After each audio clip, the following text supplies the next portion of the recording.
ak Sa TV BM télé ci boos ba doon boos tey nekk seen studio boo xam ne nii dañ koy wane mu ngi xew fii ci Saalum ak li ko wër tey jii mu ngi nekk ci dëkk bu ñuy wax Daaru Salaam Wanaar ak Sa TV BM def nañ studio bu am solo boo xamante ni mu ngi fii Daaru Salaam Wanaar ci arrêt Daaru Salaam Wanaar ba ni ko waxee rek numéro bi 76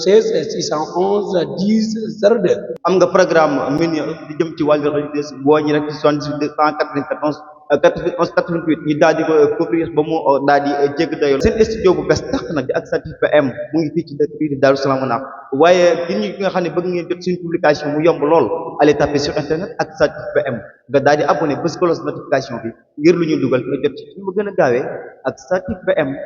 waaleykum wa rahmatullah mbokki jullit yi mbokki taalibe yi ñoo ngi leen di nuyu di leen siyaara di nuyu waa ak Sa TV BM nekk fii ci Daaru Salaam Wanaar dëkku Cheikh Aliou Seck Wanaar ñoo ngi leen di yëgal bis bi nga xam ne dañ ko def chaque année ñu ngi koy def fii ci Daaru Salaam Wanaar ci wàccaayu Poroxaan bi gannaaw ñu nekk ci wàccaay bi le 27 bi le 28 bi chaque année lañ koy defee mooy ñi nga xam ne dañuy jógee Touba ñi jógee Tamba ñi jógee Koungheul ñëpp ci dëkk bi di Daaru Salaam foofu la ñuy jaare dem Poroxaan dañ naan jëf ay xéewal lu demee ne ay ndox ay café ay añ ñooñ ci woo dëkk bi yëpp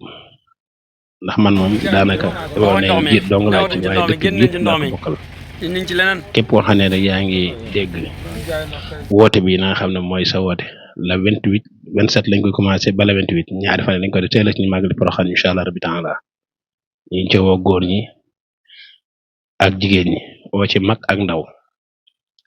képp koo xam ne jeune la rek nga nekk ci dëkk bi ñu ngi lay woo ci bis boobee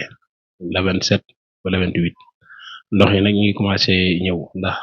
daaw maximum luñ ci amoon ci ay saako ndox tolloon na ci juróom-benn téeméer te ren bëgg nañ mu ëpp ko lool ndax li fi ñëwagum rek mën nag juróom-benn téeméer saako kon nag képp koo xam ne mën na ci def sa loxo xeebuñu saako ndox xeebuñu tim guru xeebuñu ataaya xeebuñu suukar xeebuñu tim añ lu ci waaye am rek na nga xam ne sa bopp nga koy defal ñu ngi ci oo waa dëkk bi yëpp oo ci ndaw ñi oo ci mag ñi incha allah rabbi taala kon nag bis baa ngi noonu le 27 la incha allah rabbi taala ci kat ne ñu ngi ko defee fii ci arrêt bi waa na ndimbul yàlla ñu ngi ci oo ki nga xam ne ni mooy daanaka moo ñu ci njëkk a jublu sax muy ilimaan mu nga nekk fee ci jàmm gën moom mu ngi dëkk fee min na waaye boulangerie la yor foofu ndax bis bi daanaka moo ci juutoon waaye ñu ngi ko ci woo bu baax di ko ànd ak moom di ko bokk ak moom di ko woo képp ku nga xam ne ci dëkk bi nga dëkk Daaru Salaam na nga xam ne bés bi sa bés la ñun dañoo doon ay ndaw loo xam ne dañ ko jiite rek waaye ñu ngi ci woo waa dëkk bi yëpp incha allah taala ci kàttanu yàlla ñaari ba ci tegeetim di sant site bi nga xam ne ni moo koy siiwal chaque année ñoo ko moom ñoo koy bokk liggéey bi at yëpp ñi di ko def ñoom ñoo ak ñun ñoo koy bokk kon na ñoo ngi leen di ñaanal da leen ci woolu seen taxawaay